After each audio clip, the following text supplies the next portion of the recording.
Oh, yes. Well, welcome in, everyone. This one is for the record books. What a great honor. Welcome to the Summit FM and our Studio C live sessions. These live sessions for Summit members are made possible by Wayside Furniture and Blind & Sons. And it's quite a get for us, an artist we have played and admired for many, many years and many albums. Mr. Graham Parker is here today. Welcome. Well, thank you for having me. It's very nice. Thanks for the support. Thank you. Appreciate it. Yeah, it's great to meet you in person, and congrats on Last Chance to Learn the Twist, the new album with Graham Parker and the Gold Tops. Let's start with a song. Which song do you want to play first for us here? I'd like to play something not from that. Okay. I'd like to play something from like my third album. Perfect. Stick to Me, just to warm things up in here, if I may do that. So are we ready for a song? We are ready. Let's do it.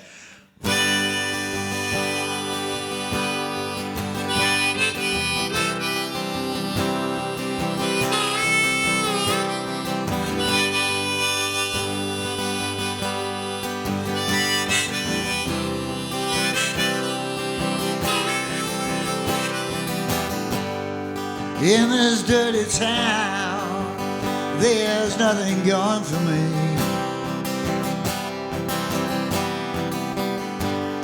No show's going down that I would want to see.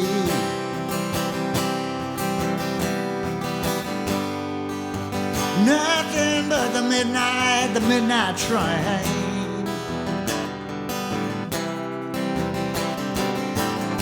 In the shady street, on a top floor flat, women take their sheets down to the laundromat.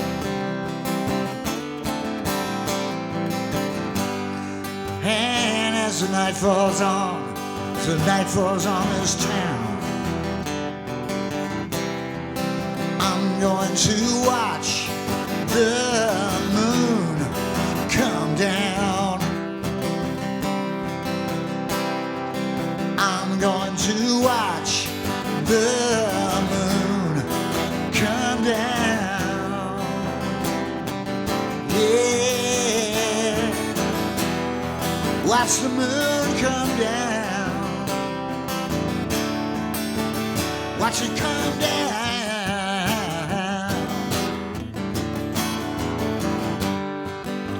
As the workmen walk home, reflected in the car chrome, splashing through the gutters and the sand.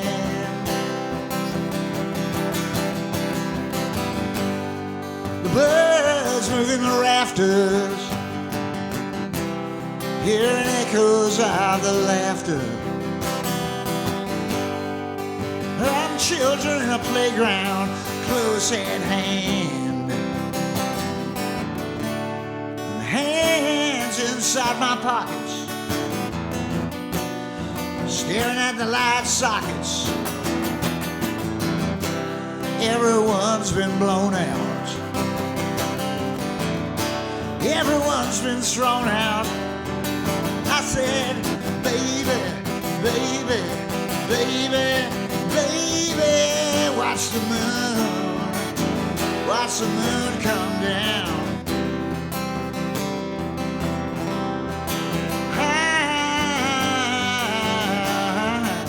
I'm gonna watch the moon come down. Yeah, watch the moon come down. Watch it come down.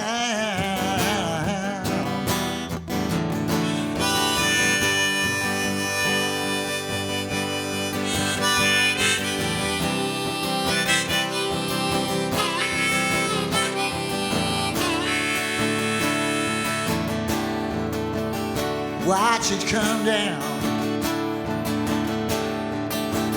like the midnight train. Watch it come down the midnight train.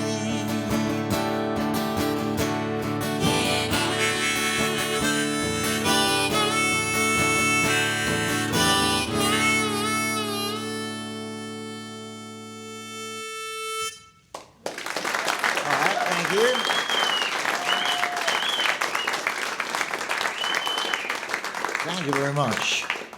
Well, we are live here with a packed audience of Summit members. It's Studio C live with Graham Parker, doing kind of a special solo acoustic thing here today. This is Graham's only appearance in the Akron, Canton, Cleveland area right now. It just worked out. The timing worked out. So thank you. Thanks for taking your day off and coming here. And blowing it. Yeah, and blowing it.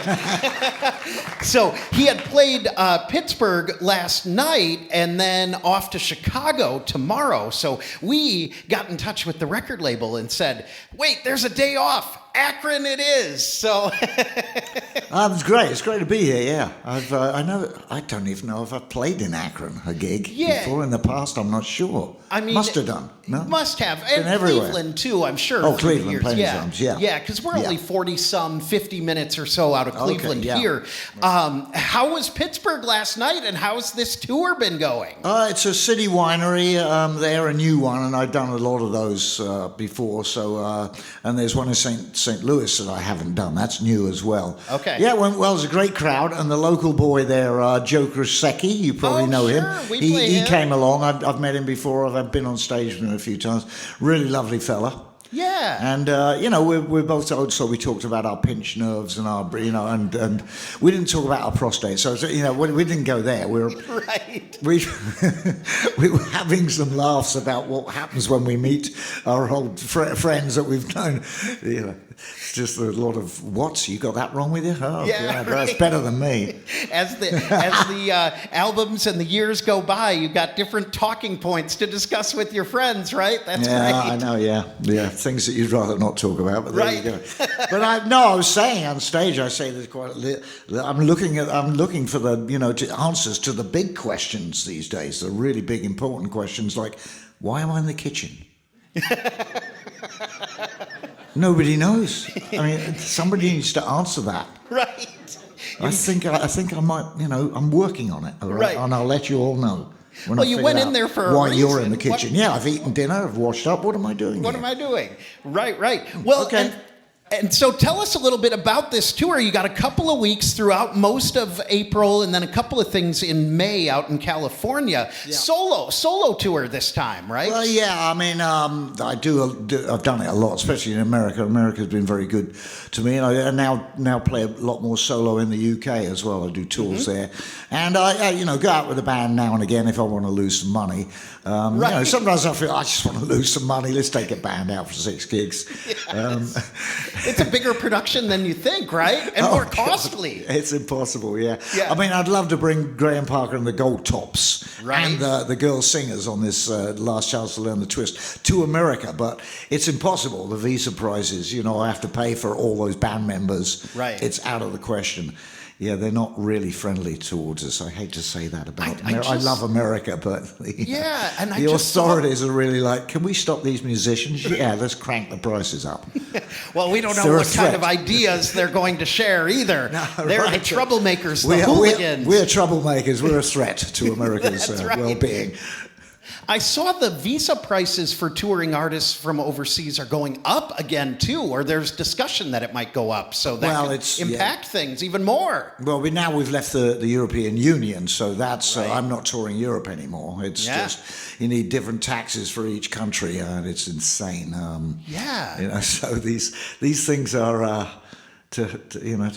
here to challenge us, and then we give up. Okay, I'll just come. It's all right for me coming to America. Thank you very much. I spend most of my time in the UK these days. Right. Well, so it's a great honor to have you here, Mr. Graham Parker in Studio C. How about another song? Which one do you want to do next for us? Well, you've been playing. You've been playing this one from Last Chance to Learn the Twist, I believe, quite a lot. That's it mattered to me. Can I? Is that, yeah. And I haven't been playing it at all on this tour. I did that on the last one. I've been playing another one. So I've sort of relearned it. I think we'll have a go at it. It Mattered to Me is the song you've been playing quite a bit. That's right, yes. Much appreciate.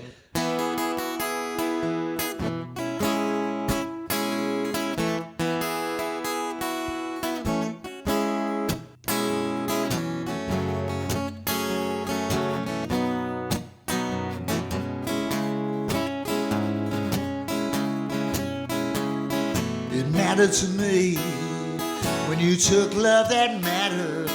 It mattered to me when you left it in tatters. It mattered to me. Did it matter to you? Everyone has something that matters, but they didn't know. Until that something shatters, it mattered to me. Oh, it mattered to me. The windows were open, our mind was locked up. I said something tasteless and filled up my cup. I shared it with you as if that was enough to make something matter. Like love mattered to me.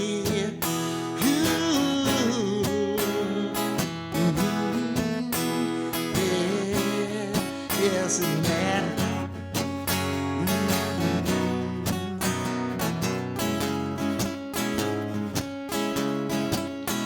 Well, it mattered to me like something important, like some kind of treasure that we left behind. It isn't like we had some kind of falling out. Maybe we just stopped knowing how to be kind. Oh, and it mattered to me when a friend got so cut up by somebody who needed to shut up. It's called empathy. We need more of that now. Hey, it mattered to me. Ooh, yes, it mattered to me. Baby, baby, baby.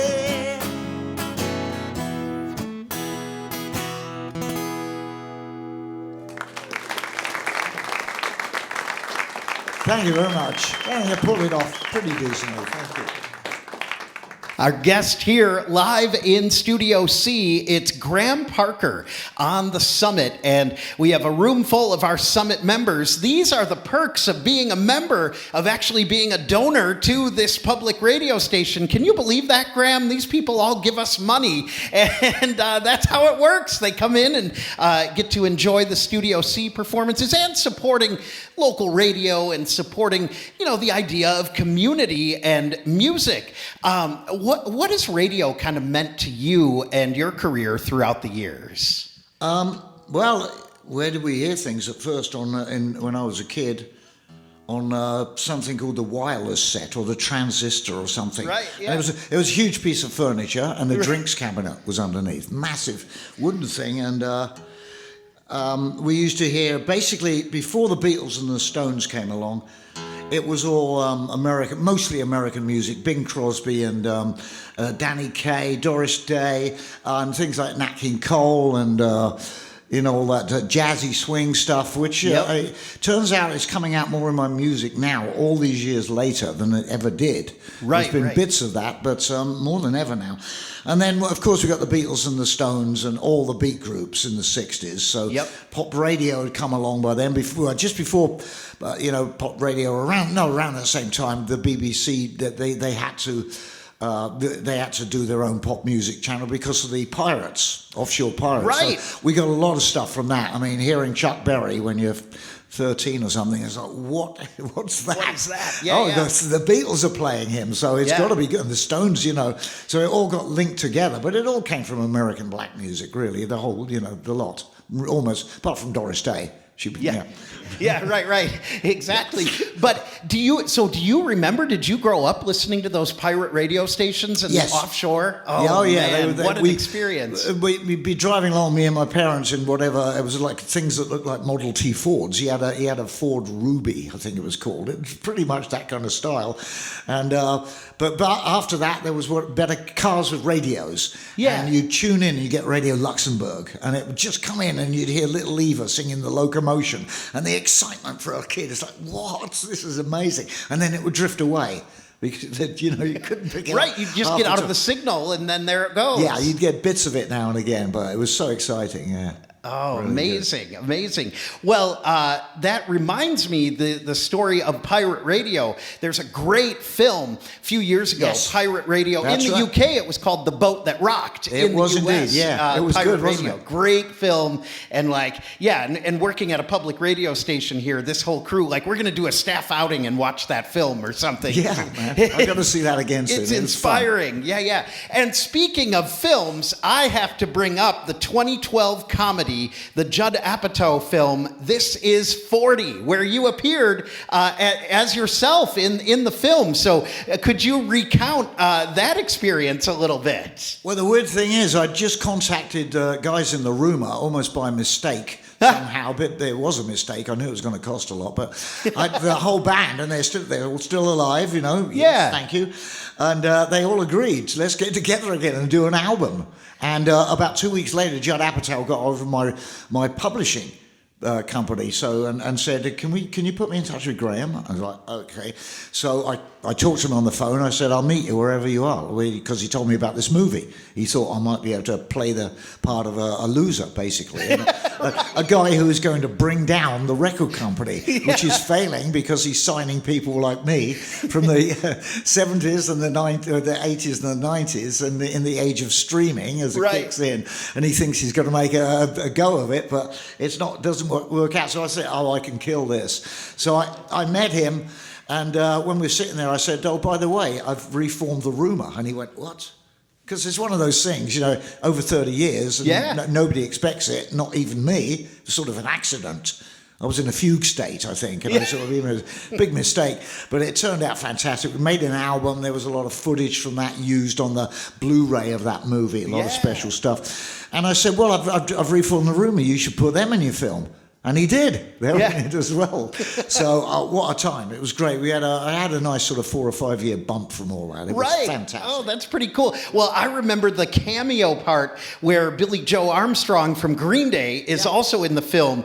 And he shows up to see your show. Yeah. But then someone tries to ask him for a quote or something for the record label, and he shushes them. I'm trying to watch the show. Did you get to meet Billy Joe? No, he acted with me in it. He came up after the show, Oh, he did? Okay. He didn't want to... The shtick was he didn't want to do photographs, and the character who played Chris O'Dowd was, he's too big for photographs. Shut up, Tom Selleck, because he had a moustache, Love it. Chris had a moustache. It was good fun, and he was very nice. Yeah. Cleverly written and very relatable film, so that is great. Well, our guest, Studio C with The Summit, it's Graham Parker. We're doing a solo acoustic thing here, and how about another song? Which one do you want to play next? Well, I'll play another one from Last Chance to Learn the Twist and finish off with an oldie, but let me do this one from that album. It's called We Did Nothing.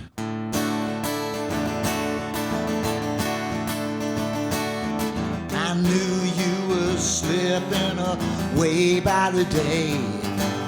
What did I do? I did nothing. The tone of your sky was a gunmetal gray. But what did I do? I did nothing. That iceberg of indifference must have meant something, but I wore a coat of steel, so it meant nothing. We saw the floods in Pakistan and smelled the burning forest. We had to fail Afghanistan, and the richest crushed the poorest.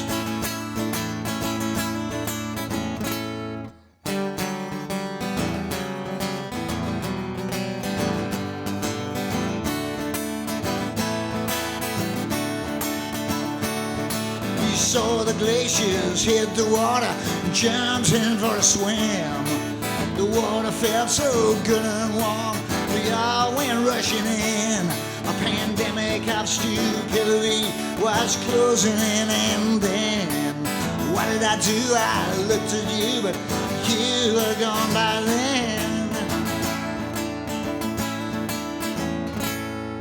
The filaments of light in the bulbs of your eyes died a death for me, but I did nothing. The streets of your temple, they shut us right down. I wanted them pulled up, but I did nothing. Ooh, we did nothing. Nothing.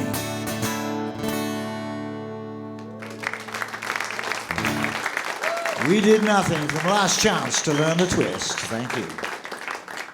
It's Graham Parker here in the Summit FM Studio C, a live performance here. And we're listening to a couple of songs acoustic off of Last Chance to Learn the Twist. So tell us a little bit about the process and this album coming together, and the Gold Tops as the band as well. Right, well, I've worked with the band I dubbed the Gold Tops. I decided to call them that because I was in a studio in South London called Gold Top Studios. Oh, perfect. And the guy who was co-producing with me, Neil, we did 4 tracks. He was engineer and co-producer at the studio, and we cut 4 tracks.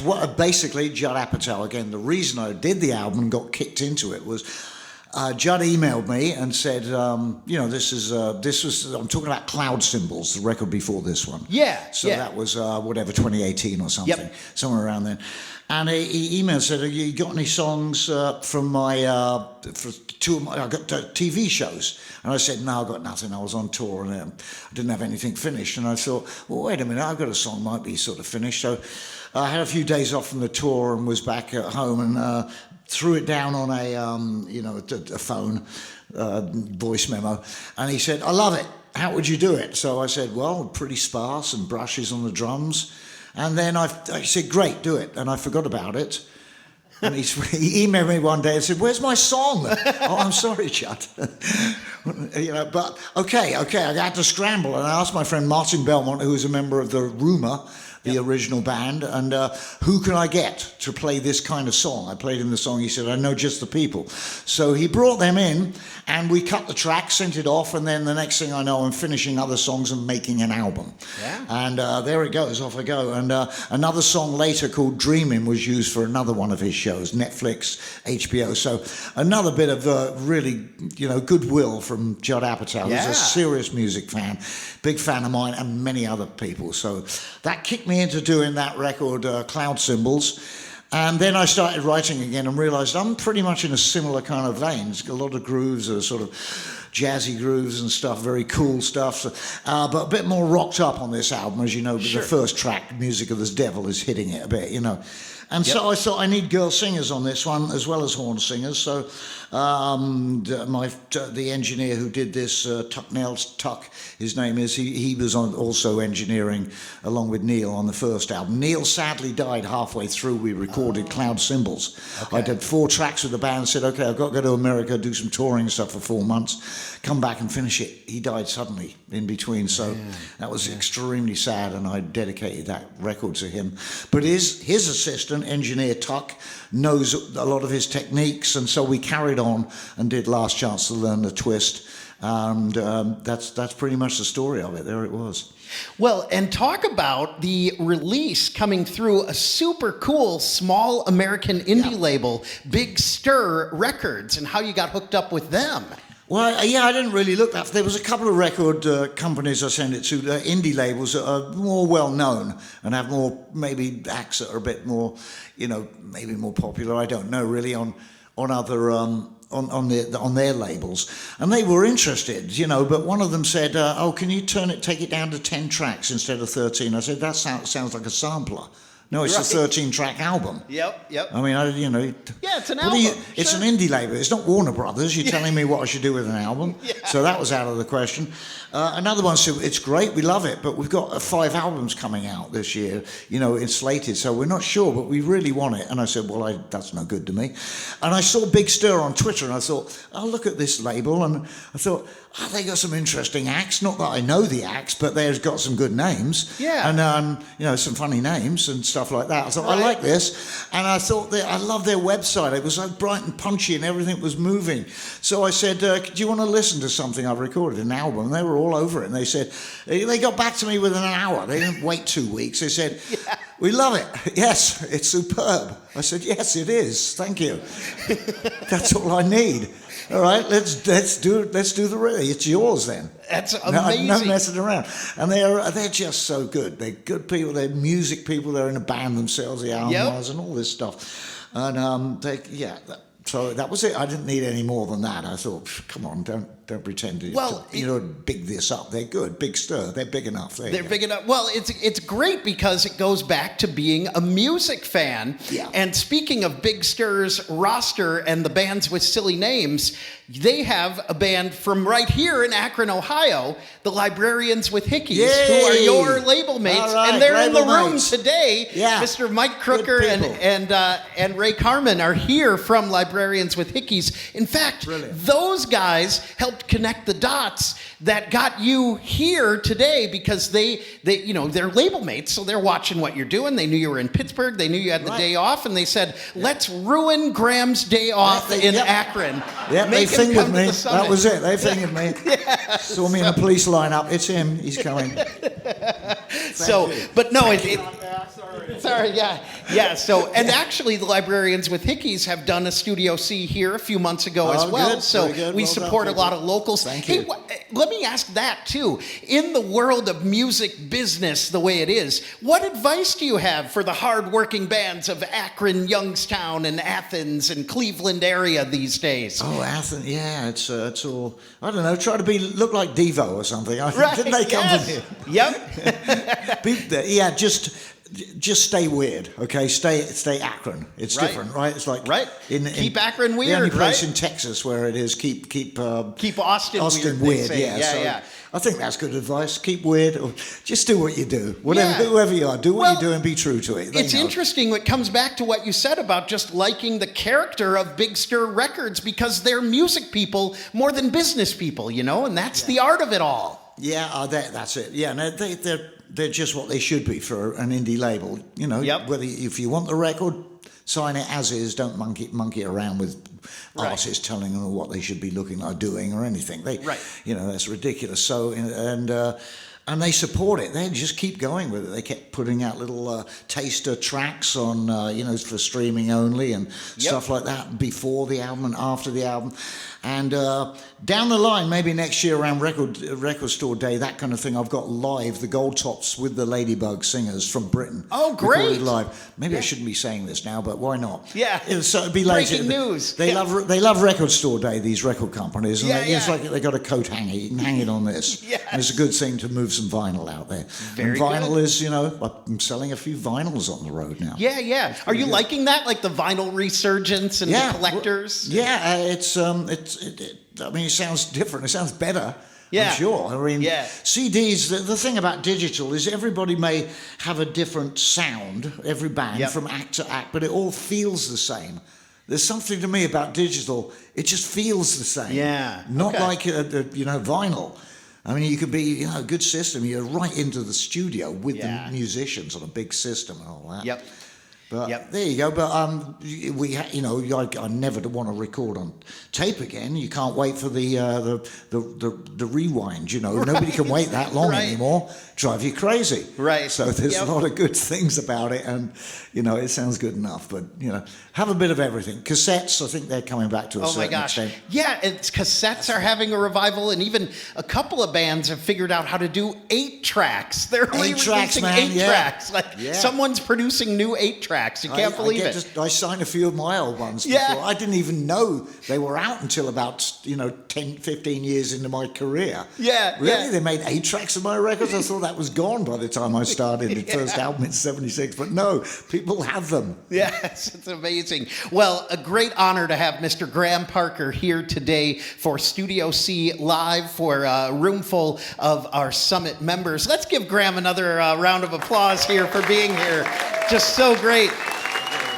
And the Studio C sessions, these are the perks of being a member here of the Summit FM. They are sponsored by Wayside Furniture and Blind and Sons. And how about one more song, Graham? What do you want to play for us? Let's try another one I haven't been playing in my set at the moment, but it's from my very first album, Howling Wind, seeing as we've done a couple of brand new ones from this era. Let's go back to the very first album. It's called Back to School Days.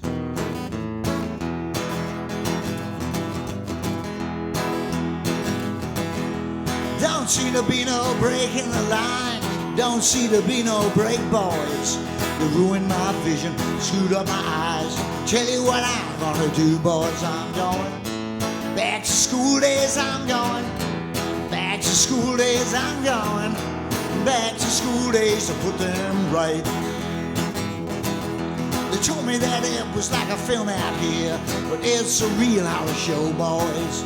They told me that it was all black and white, so many shades I can't see, boys. I'm going back to school days. I'm going back to school days. I'm going back to school days to put them right. And nobody wants to know you when you're down. And everybody wants to lose you when you're found.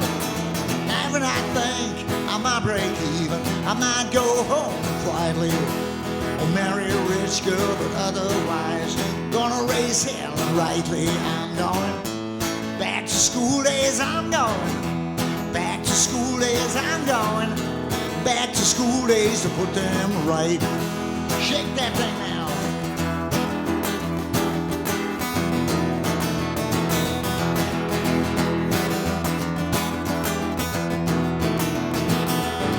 That's all right.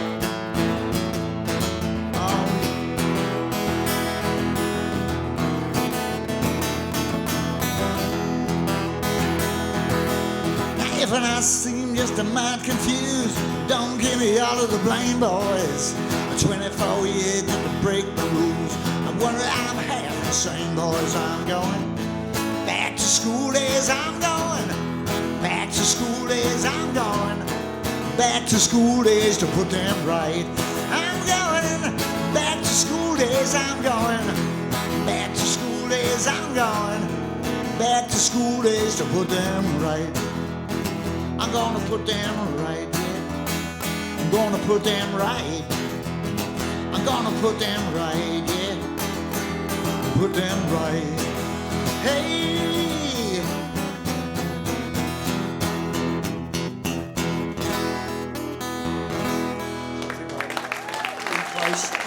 Close enough for rock and roll. Thank you very much. Thank you, people. Oh, that's a real Summit classic here live in Studio C, one of our greatest sessions with Mr. Graham Parker joining us, and his only appearance in Northeast Ohio and Akron, Cleveland area. He played Pittsburgh yesterday, and he's off to Chicago tomorrow night. And thank you, Graham. I know you guys are continuing on to Toledo for the night, so thanks for rescheduling and moving your hotel around so you could come here tonight and be here for our Summit members. We greatly appreciate that. There you go. Thank you very much, and for all the people here supporting this great radio station, all this good stuff. Thank you.